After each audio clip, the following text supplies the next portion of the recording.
Hello, welcome to the Glow Crazy Podcast. We are your hosts, Grace and Jamie. I'm Grace. I'm Jamie. Happy Self-Care Sunday, everybody. I hope that you had a beautiful, beautiful week. I'm so happy that you're tuning in today. In today's episode, we're busting some major beauty myths, okay? We know you've heard them 1,000 times, like, for example, how can you shrink your pores? Does oily skin actually need moisturizer? And why won't all these blackheads on my nose and chin go away? What's up with that? There's a lot of misinformation being spread, but today we are setting the record straight. So get ready, because we're diving into the truth behind these skincare misconceptions. Heck yeah. And you know the drill. As always, if you're enjoying the podcast, don't forget to like, comment, subscribe. It really makes a huge difference for us, helps to build our community, and we love hearing from you. We appreciate all of the love and support. So, on that note, let's dive right in. Now, you know, if you've been tuning in, that we have a question of the week. This week's question: is your skin gullible? Talk to me about it. Is it my skin used to be gullible until I educated her? Yes, yes, I definitely had to get a nice little routine going, educate that hmm girl on what the Yep. dealio is. She's not falling for Exactly. nothing. So, if you are watching the video version, we are going to calm down our eyes and do eye masks. So, we want to get started right away. My eyes are so puffy right now. I need a good eye mask. Yeah, we need a little morning refresh. Because I if you need don't know, we do record first thing in the morning. I was asleep an hour ago, so. Yeah, my bed was extra comfortable this morning too. Oh, it was so beautifully Uh, comfortable this morning. And it was supposed to be cold overnight, and so I put a weighted blanket, a comforter, another fuzzy blanket, and then another fuzzy blanket and a sheet, and I just like went crazy. Oh, that is so lovely. I love a nice cold night. I'm definitely a I know, cold right? room, cozy blanket girl. Right? Like when you're in a hotel room, do you bring down the temperature like way, way down? Absolutely. Yup. Absolutely. You should have seen Yup. on that trip that I was just on with my sister. She had the room at like negative 30 degrees. I was like, Wait, I love the design on this. Do you see that? I Wow. like that color. It's giving very 2003, like It's like party a girl. geode. It's perfect for Mean Girls Day that just passed, October 3rd. It's October 3rd. I'm going to Disney World October 3rd. If you want to come on down, come on down. That's the most perfect meme of our generation. I think that one, that girl, where's she at? Where is she? I hope she had a great time at Disney. I know, right? Our first common beauty myth are the small dark spots on your nose, cheeks, and chin always blackheads? I'm gonna bust this myth. Blackheads all over the T-zone, they are actually sebaceous filaments. So those small dark spots that you see on your nose and cheeks and chin are not always a bad thing. So also if you do have blackheads in your T-zone area, in your nose and your chin, that does not mean your skin is dirty. Instead, you have a lot of sebaceous filaments, and these help move the sebum from your sebaceous gland to the skin surface, and they're actually part of your skin's oil regulation. Yes. Yeah, it's crazy because sebaceous filaments usually don't turn into blackheads. Sometimes they do. Every now and then you'll get the occasional blackhead. But if you look at the area that you consider to be your problem area, for me, it's my nose.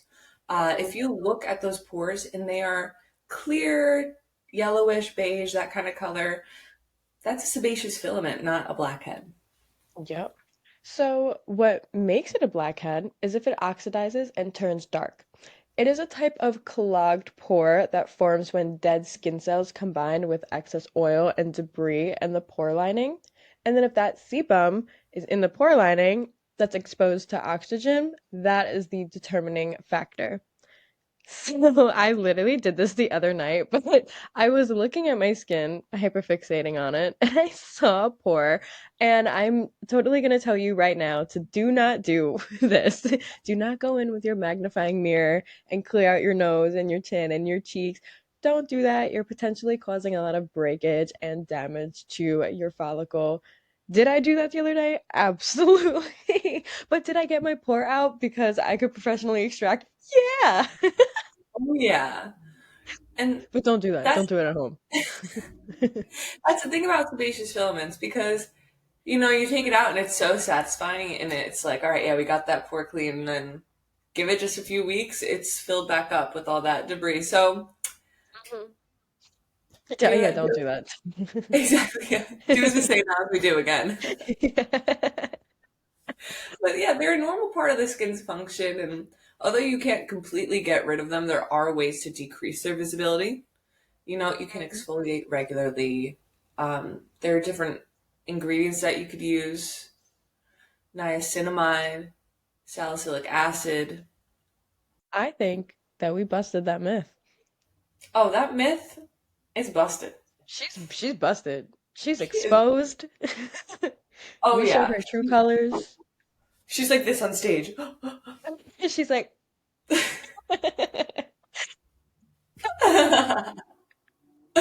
All right, now for our next myth, myth number 2 of the day: oily mm-mm. skin. Does it really need to be moisturized if it's naturally provided with the moisture? Won't that just cause more breakouts and clogged pores? Moisturizer is absolutely necessary for oily skin and all skin. It will not just cause more clogged pores and breakouts. For oily skin, a moisturizer can regulate oil production, it can restore the skin barrier and hydrate the skin, even out your texture and tone, and smooth the skin to treat any fine lines and wrinkles. Oily skin does need moisturizer because without it, the skin easily overproduces more oil to try to hydrate itself. But this is in fact a problem because we want to balance the oil production instead of making our skin produce more oil.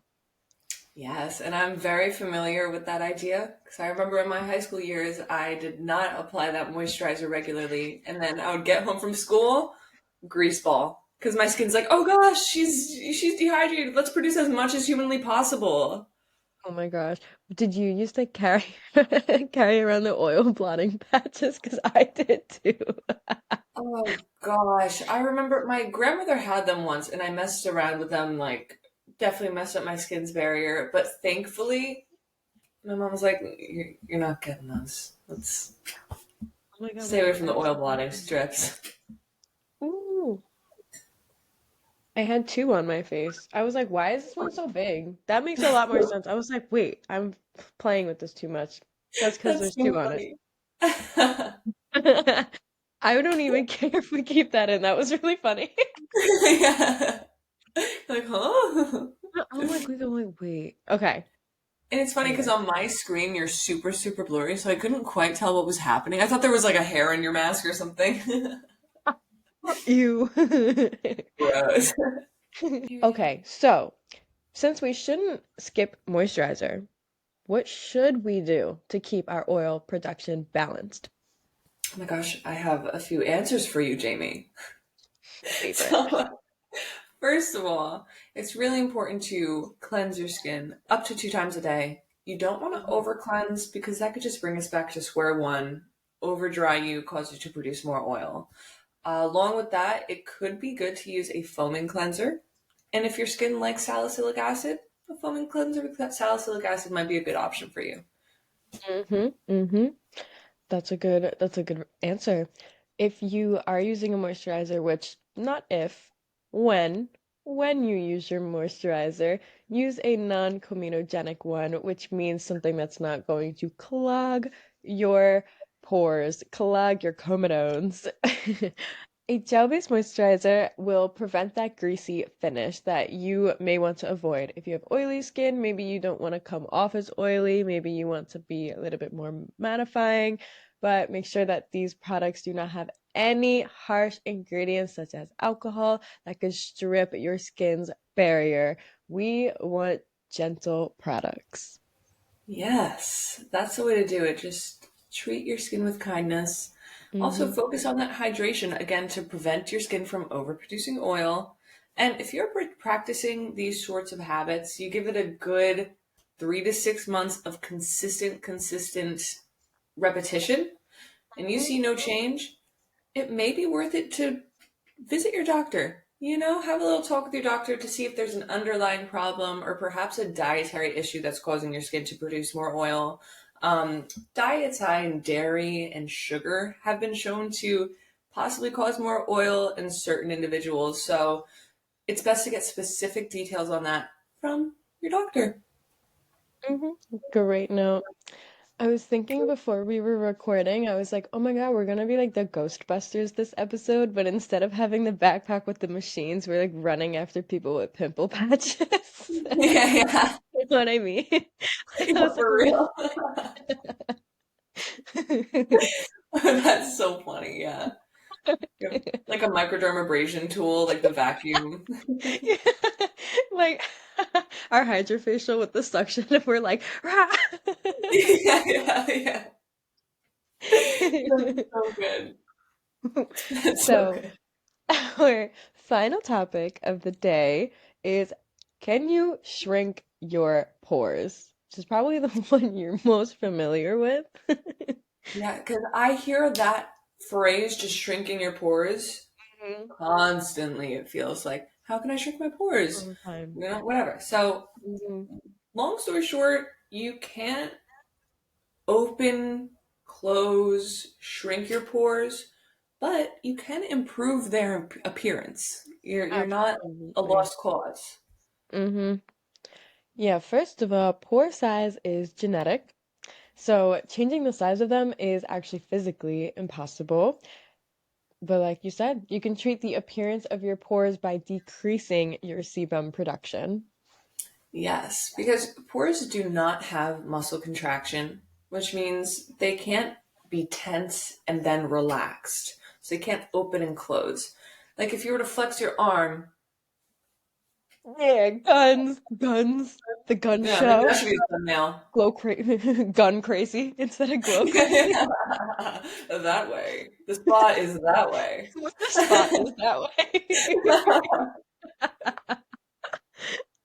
No, but pores, they are open at the skin surface, but they're always open. They don't close. And if you've heard me mention in the past, the muscle that's in your hair follicle called the erector pili, and you're thrown off by this whole, oh, there's no muscle in the pore thing, ignore that. Okay? It's important to know that the erector pili muscle is related to the hair follicle and temperature regulation. So those goosebumps that you get. They're not related to pore size at all. This is something that has thrown me off in the past. I'm like, wait a second, but there is a muscle. It's not related to pore size. So I just thought I would throw that in there. Hmm. Amazing point. Yep. So pores are actually what allows sebum to pass and moisturize the top of the skin. So oil, dirt, bacteria have that ability to stick to dead skin cells inside of the pore, which is why in the treatment room, estheticians like us are going to steam your skin, that really relaxing portion of the facial that you're getting where you're just like, ah, that is actually us loosening your and cleaning your extracellular debris that is treating your sebum production, overall treating the appearance of your pores. Yes. So, how can you regulate sebum production in order to reduce the appearance of your pores? So that's a common theme. Well, the answers to all of our myth busting questions are pretty similar. So, again, you want to cleanse and exfoliate regularly if it makes your skin happy. Lactic acid, glycolic acid, salicylic acid, those are beneficial. Which is your skin's favorite? Out of the three you just listed, salicylic, glycolic, and lactic, what's your skin's favorite? Lactic all the way. My skin is not a salicylic girl. Mine's not a salicylic girl either, but mine's glycolic all the way. That and I didn't list it, but mandelic acid. It's Mandelic just so acid's gentle. awesome. Yeah. Yeah, it's hmm great. My Um, skin's a good glycolic AHA PHA. That's my skin's like mm. yeah. Thank you. Slurp. But again, you can also use your clay mask. You can use products with niacinamide as well as retinol or any products that are non-comedogenic. And I mean, are we going to be surprised at what I'm about to say? Wear your SPF every single day. Every day. Okay? Mhm. And we will touch on more of that SPF soon. But for now, Yep, just know you should be wearing it every day. absolutely. So, have you ever fallen for any of these skincare myths? I know I have in the I have. past. I Definitely. have. Definitely. And there are so many more that we could go on about that I Mm-hmm. have fallen for. Mm-hmm. There's always a lot out there being spread around, whether it's being used as a sales tactic or, there's just a lack of proper education. That's super, super common. And that's why it's hmm so important to do your research and ask questions before committing to any skincare routine. And listen to the Glow Crazy podcast. Duh.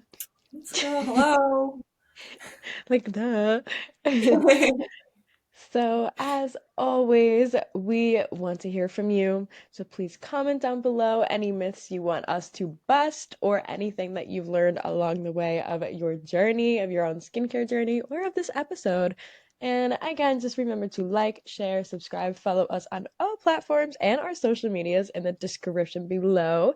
And check out our other episodes that we have out and do something that makes you happy today. Drink water, wear your SPF and our question of the week, shall we reiterate?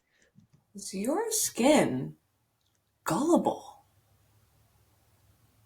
Talk to us. Talk to us. Okay, love you guys. Bye. Glow crazy. Crazy girlies. Mwah.